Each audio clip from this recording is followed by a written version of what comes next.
Un cento de actividades amenizarán Ribeira na novena edición do Xuño da Cultura e as Artes. 40 asociacións súmanse a esta programación na que non faltará a música, o teatro e as exposicións. Xuño comeza con forza en Ribeira. Hoxe bota a andar o Xuño da Cultura e as Artes, un programa que conta con actividades todos os días do mes e no que colaboran 40 asociacións e agrupacións culturais do municipio.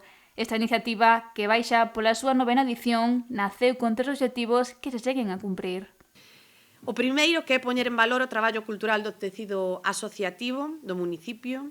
Creo que somos afortunados en Ribeira, tamén na Bisbarra do Barbanza, porque, dende logo, temos algo moi importante que sempre digo que fai a cultura máis grande na nosa Bisbarra e que é o gran traballo que fan as asociacións.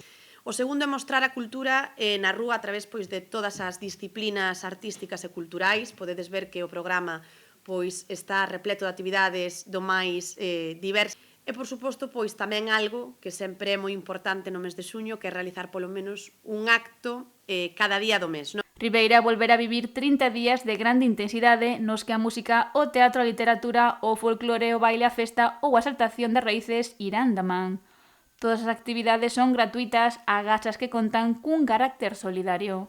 Sí que vai haber que facer algunha pequena aportación, pero por ese matiz de que é solidario e como pode ser esa andaina en camiño da primeira etapa do Camiño de Santiago a Orixe, que vai a través da Cruz Vermella, a travesía nado Illa de Rúa, que organiza como cada ano tamén a Asociación Española contra o Cancro de Ribeira, e por iso queremos que as actividades solidarias tamén teñen que ter a súa aportación.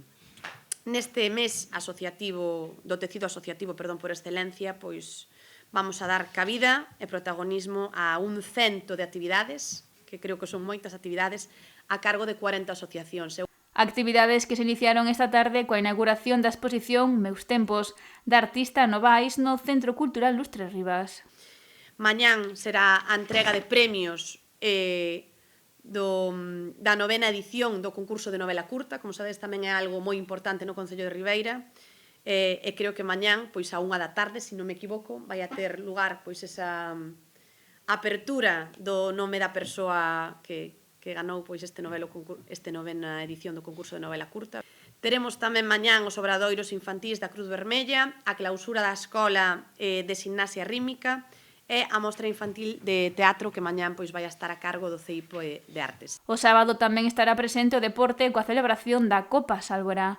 Seguiránlle diferentes actividades ao longo deste mes, que se pechará co acto institucional de clausura que se celebrará o día 30 ás 9 da noite no auditorio. Van a actuar o grupo de canto e pandereteiras das 7 linguas de Francisco Lorenzo Mariño da Guiño. E, ali haberá a entrega de diplomas a todas as asociacións e tamén de agasallos institucionais que sempre as nosas asociacións levan de recordo e, ademais, cando vamos aos seus locais, vemos con moito gusto que teñen ali todos os agasallos ben á vista. Quedan 29 días para desfrutar das propostas culturais que encherán Ribeira neste mes de xuño.